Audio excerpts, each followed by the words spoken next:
Hola, ¿cómo está la comunidad? Bueno, aquí estamos con un nuevo video, trabajando un poquito más lo que es teoría de la conducta y la constitución de la personalidad. Me fueron pidiendo distintos temas como apego y personalidades tóxicas, que son temas que por ahí se escucha mucho, se ve mucha información muy breve y son mucho más complejos de lo que podemos entender. ¿Sí? Las personas no somos tóxicas o no tóxicas, simplemente así como dos etiquetas. Las personas vamos formando esta máscara que es la personalidad frente a los demás en base a las enseñanzas, en base a las experiencias vividas, y eso hay que ir entendiéndolo desde sus orígenes, ¿sí? Estudiando a los teóricos que realmente lo explican de modo claro. ¿Sí? A veces es complejo porque usan una terminología más psicoanalítica, pero en psicología social se los estudia a todos, a Melanie Klein, a Winnicott y a otros, y esos son los que hoy vamos a tomar, ¿sí?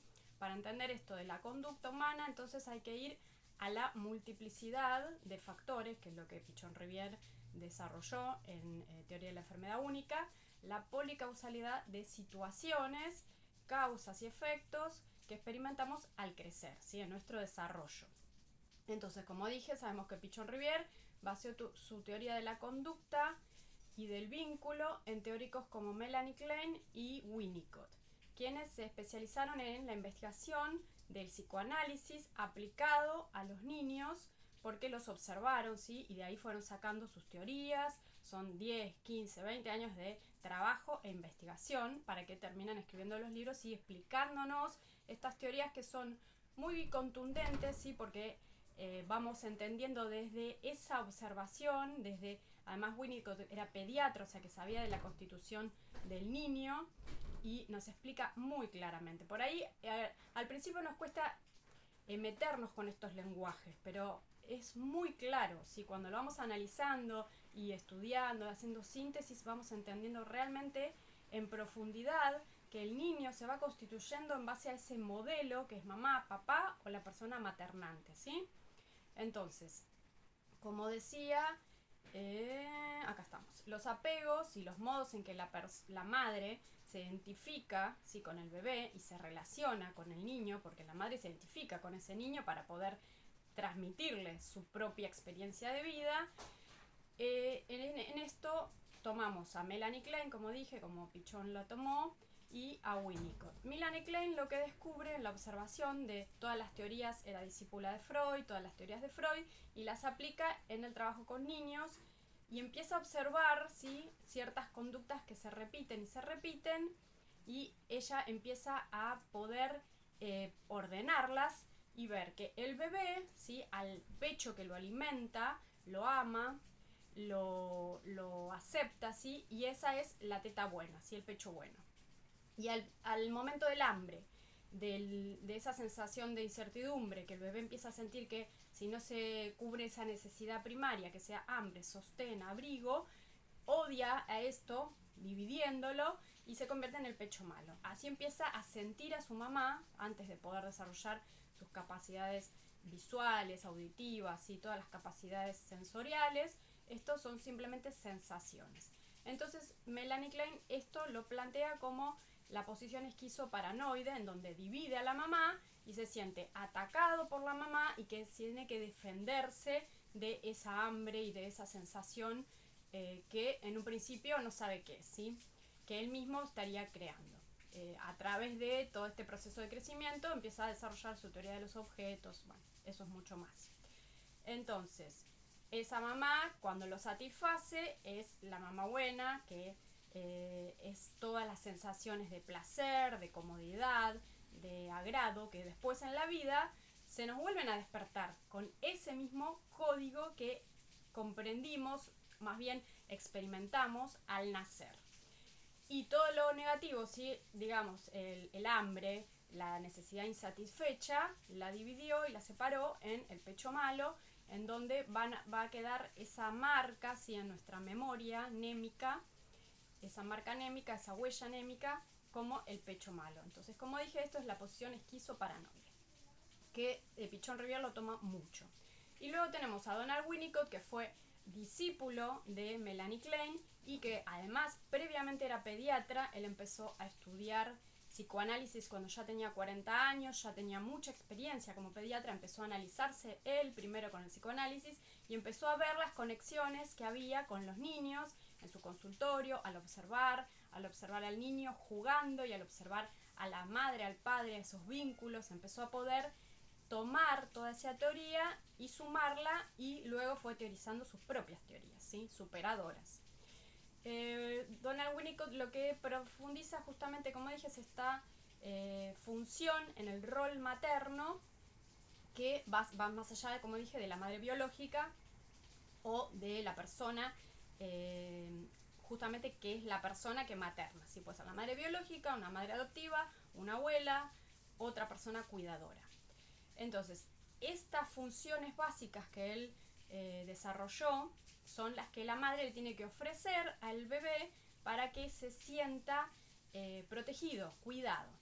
La primera es el holding o el sostenimiento, que es ese modo en que la mamá sostiene al bebé en todo sentido, ¿sí? Materialmente, o sea, realmente lo sostiene con fuerza, lo sostiene con seguridad, disfruta al tenerlo a UPA o se queja constantemente. ¿Cómo es ese sostenimiento físico?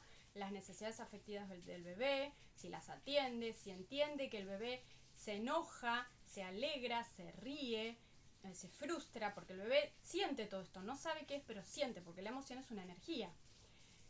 Y cómo se va haciendo cargo de todas las ansiedades que el bebé puede sentir ante situaciones. A veces hay situaciones inesperadas, traumáticas, cambios inesperados, partos difíciles, y todas estas cuestiones la mamá las tiene que asumir, porque esas ansiedades hay que ir ayudando al bebé a transitarlas.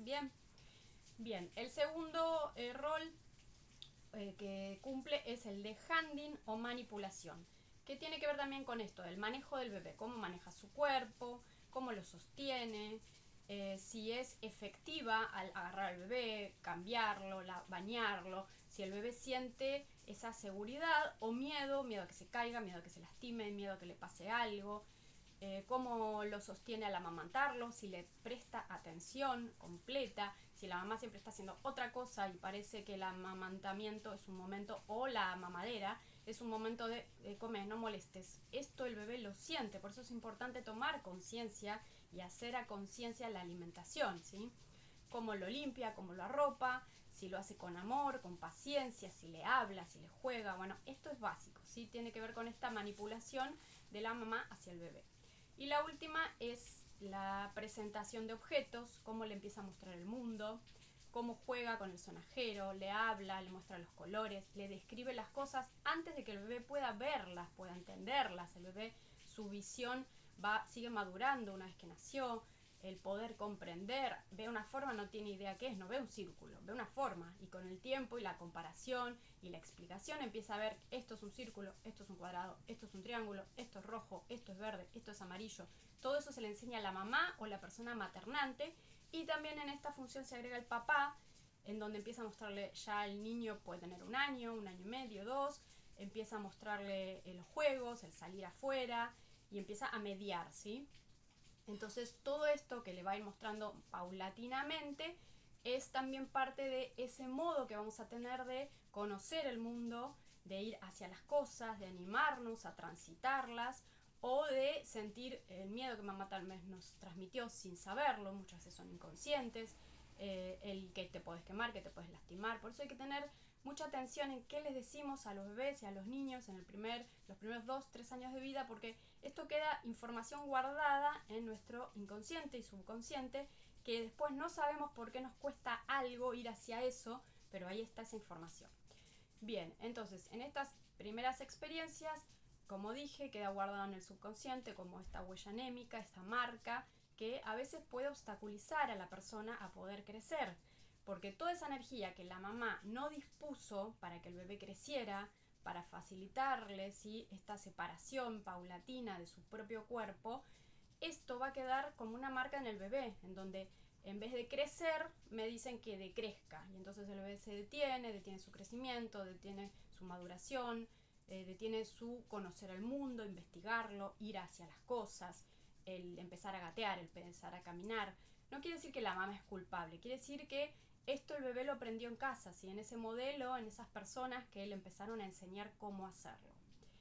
Por lo tanto, es importante sí entender que una mamá no va a ser, ni una persona maternante, no va a ser perfecta, sino que, y esta es otra idea muy linda y muy novedosa de ese momento que Winnicott desarrolló y que creo que necesitamos seguir hablando de esto, de la madre suficientemente buena, que no es una madre perfecta ni idealizada, sino una madre que pueda hacerse cargo de sus errores, de sus fallas naturales por ser humana, de su imperfección, se puede hacer cargo de sus ansiedades, lo puede hablar con otra persona, lo puede hablar con el papá, lo puede pedir ayuda, puede mediar en esto de esto es lo máximo que sé que puedo y esto no puedo, necesito que otro también me ayude, porque las mamás en ese momento estamos como en un huracán de emociones, y ahí es donde se dan otros problemas ante estas fallas maternas, ¿sí?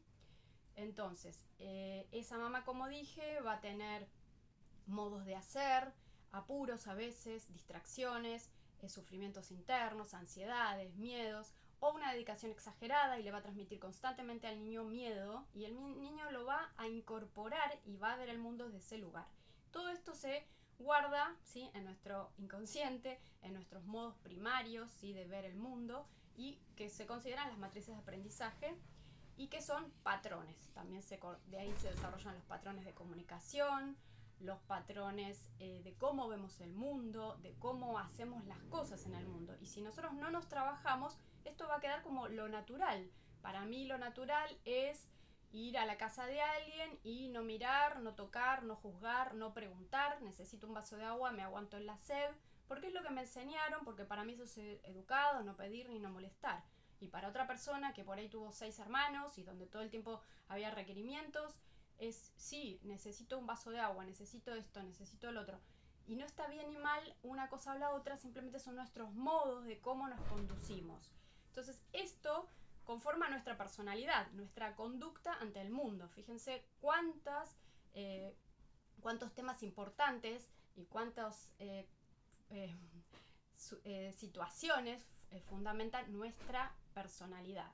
Entonces, volviendo un poquito a Pichon Rivière para volver a entender esto, cómo se mezcla, en su teoría de la conducta, entendemos que la persona es un ser, un sujeto de necesidades y que esas necesidades se satisfacen en relaciones con otros, ¿sí?, no solos, porque mamá fue y papá fueron los primeros que nos enseñaron el mundo y en ese vínculo es donde nosotros desarrollamos todo lo que necesitamos del mundo.